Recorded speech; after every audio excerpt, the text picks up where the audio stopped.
warahmatullahi wabarakatuh. Alhamdulillah wassalatu wassalamu ala rasulillah wala haula wala quwata illa billah.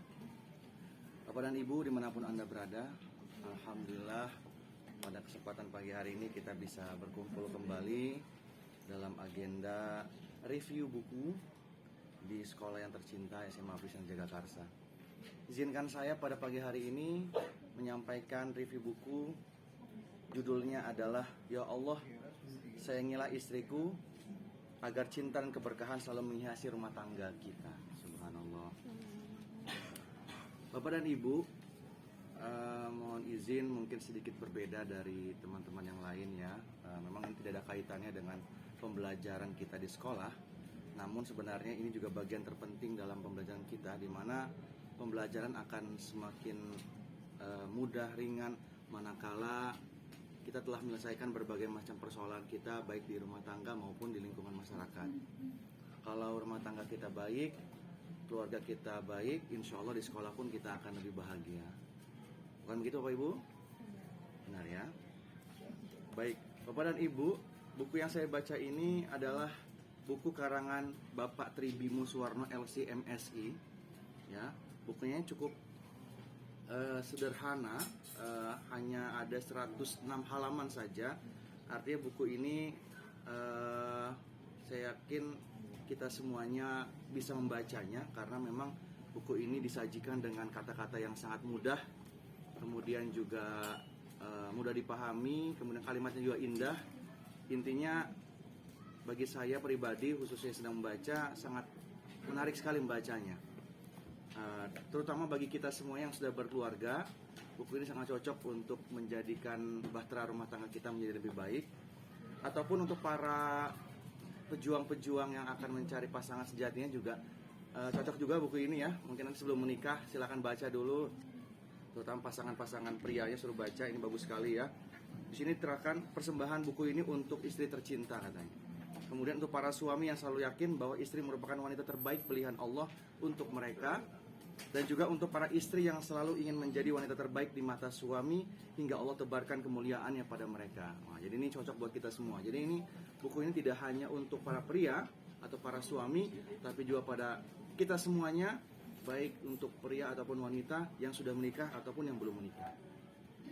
Buku ini dikarang, maksudnya penerbit dari buku ini adalah Ziyad Visi Media Surakarta ya, Surakarta. Nah, Bapak dan Ibu, di dalam buku ini terdiri dari 4 bab.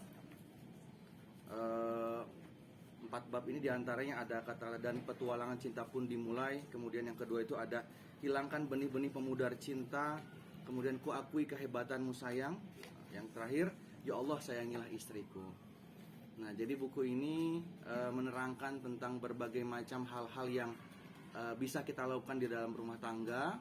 Bahkan di dalamnya juga disajikan berbagai macam kisah-kisah perjalanan Rasul SAW dan juga para sahabat dalam menempa bahtera rumah tangga mereka. Sedikit saya kulas terkait dengan isi dari buku ini. Yang pertama, kata-kata dan petualangan cinta pun dimulai. Ini terdiri dari 3 subbab. Yang pertama, dialah yang terbaik Allah untukmu.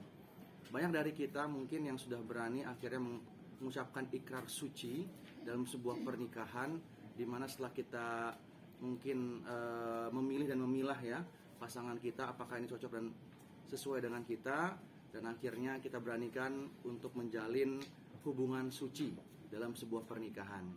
Nah, dalam buku ini terangkan bahwa hubungan suci itu bukanlah hubungan yang dilakukan antara dua sejoli yang dimabuk cinta. Ini kata-katanya indah sekali, puitis banget ya. Diawali dengan bertukar senyuman, kemudian mengumbar janji, berboncengan tanpa rasa canggung gitu. Yang endingnya adalah legislasi sepihak terhadap semua hal yang diharamkan. Nah, jadi bukan seperti itu yang dijelaskan di sini. Namun cinta suci yang sejati adalah manakala seorang lelaki mengucapkan janji suci di hadapan orang tua daripada wanita. Nah, kemudian ada hal yang menarik di sini juga, bahwa untuk menjadikan hubungan rumah tangga itu semakin baik dan bijak, perlu dipahami hakikat daripada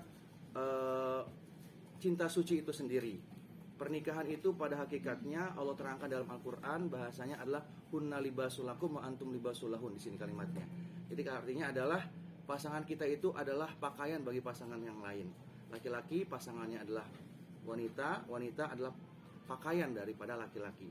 Di sini jelaskan apa maksudnya pakaian itu. Ternyata pakaian itu memiliki 3 makna Bapak dan Ibu.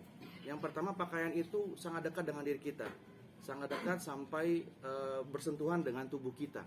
Bahkan tidak jarang ketika kita mungkin kena keringat atau basah, pakaian itu menempel dengan diri kita. Inilah yang diharapkan dalam rumah tangga. Harapannya adalah kedekatan antara suami dan istri itu harus sangat terjalin. Yang kedua, pakaian itu tujuannya adalah untuk menutup aurat kita. Nah, dalam hal ini aurat di sini artinya aib bagi pasangan tersebut. Tidak boleh bagi seorang suami ataupun istri membuka aib pasangannya, apapun itu, sekecil apapun, baik terhadap keluarganya pun, orang tuanya pun, itu dilarang oleh agama kita. Maka sesama laki dan perempuan dari sekarang kita melatih, baik yang sebelum menikah juga melatih diri untuk tidak membuka aib orang lain agar tidak terbiasa untuk membuka aib pasangannya atau keluarganya. Yang ketiga, pakaian itu berfungsi untuk menghias diri. Begitupun dengan dalam sebuah keluarga, itu adalah perhiasan bagi kita. Istri dan suami kita adalah perhiasan untuk kita terlihat lebih indah di hadapan Allah Subhanahu wa taala. Kemudian Bapak dan Ibu, menariknya lagi di sini adalah bagaimana cara kita menjaga hubungan ini lebih harmonis lagi. Yang pertama adalah kita harus pahami dulu pasangan kita tuh seperti apa. Di sini diterangkan bahwa kewajiban seorang suami terhadap istri atau sebaliknya ada 3. Yang pertama, untuk pasangan suami, yang pertama ada kewajiban memberikan mahar. Tentu kita masih ingat ya, dalam pernikahan suami memberikan mahar kepada istrinya. Nah, itu adalah kewajiban seorang suami sebelum melaksanakan kewajiban-kewajiban yang lain. Apa fungsinya mahar di sini? Nah, di sini ada 3 fungsi mahar. Yang pertama adalah bentuk cinta antara suami kepada istri. Yang ketiga, bentuk kemuliaan seorang wanita dari seorang suami. Dan yang ketiga, menunjukkan kesungguhan bahwa suami merupakan posisi pencari nafkah yang utama. Yang kedua, nafkah lahir. Nah, seringkali ini menjadi dilema bagi pasangan suami istri. Mungkin diantaranya ada suami yang jarang memberikan nafkah atau memberikan nafkah tidak sesuai dengan kebutuhannya. Maka di sini Rasul mengajarkan kepada para suami untuk memberikan nafkah sesuai dengan kebutuhannya. Apabila seorang suami tidak memberikan nafkah, maka istri berhak mengambil barang-barang atau harta milik suaminya. Ini kata-kata nih. Selama seorang istri berstatus muti'ah dan solihah, taat dan solehah, tidak ada alasan apapun bagi suami untuk lari dari tanggung jawab memberikan nafkah lahir. Bahkan seandainya suami bakhil dan enggan memberikan nafkah lahir bagi istrinya, istri diperbolehkan untuk mengambil harta suami sesuai dengan kadar kebutuhannya. Artinya boleh Bapak Ibu ya mengambil harta, tapi sesuai kebutuhannya. Yang dilarang adalah berlebih-lebihan ya. Kebutuhan 1 juta ngambil 2 juta untuk medikur, nah itu jangan ya. Jadi sesuai dengan kebutuhan. Karena pada hakikatnya mengambil barang tanpa izin suami itu adalah haram hukumnya. Tapi kalau kebutuhannya boleh. Hal ini sebagaimana yang diceritakan dalam sebuah kisah ya, seorang sohibah namanya Hindun ya, menceritakan pada Rasul bahwa suaminya memberikan nafkah tidak sesuai dengan kebutuhannya. Kemudian dia mengadu kepada Rasulullah bahwa dia pernah mengambil harta suaminya. Namun Rasulullah mengatakan, khudhi min amwalihi bil barokah. Jadi ambillah sesuai dengan kebutuhan, keberkahan yang kalian butuhkan. Jadi boleh mengambil harta suami selama itu untuk kebutuhannya. Yang ketiga, nafkah batin. Nah, nafkah batin di sini tidak hanya biologis saja Bapak dan Ibu, tapi ternyata nafkah batin itu juga adalah kemesraan-kemesraan yang kita jalin. Ucapan-ucapan, ungkapan-ungkapan mesra itu juga ternyata nafkah batin ya. Ucapan-ucapan sayang, apa sayang, nah itu juga ungkapan-ungkapan ya. Atau abi atau umi, dan kita harus membalasnya dengan penuh cinta dan kasih. Itu kurang lebih diantaranya. Dan terakhir itu adalah jadikan partner kita sebagai teman diskusi ya.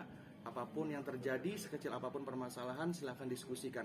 Hal ini juga yang dilakukan oleh Rasul manakala ada sahabat yang sudah diberikan amanah, sudah diberikan nasihat, namun tidak dilakukan apa yang diperintahkan oleh Rasul. Kemudian Rasul berdiskusi dengan istrinya.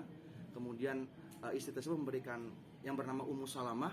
Kemudian Ummu Salamah menyampaikan kepada Rasul, ya Rasul, praktekkan apa yang engkau sampaikan.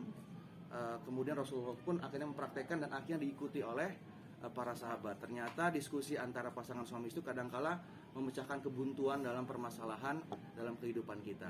Bapak dan Ibu, itu kurang lebih isinya, dan masih banyak lagi isi-isi yang sangat bermanfaat. Apabila Bapak dan Ibu berkenan untuk membaca buku ini, ya mungkin yang suaminya perlu membaca ini, saya persilahkan ya. Nggak lama kok ya, 106 itu 2 jam cukup insya Allah ya. Silakan suruh baca setengah jam di hadapan Bapak Ibu supaya nggak kemana-mana ya. Setelah selesai insya Allah saya doakan semoga suaminya selama ini susah untuk memberi nafkah jadi berubah setelah baca buku ini ya. Ini saya dari saya, mohon maaf apabila ada kekurangan. Terima kasih dan assalamualaikum warahmatullahi wabarakatuh.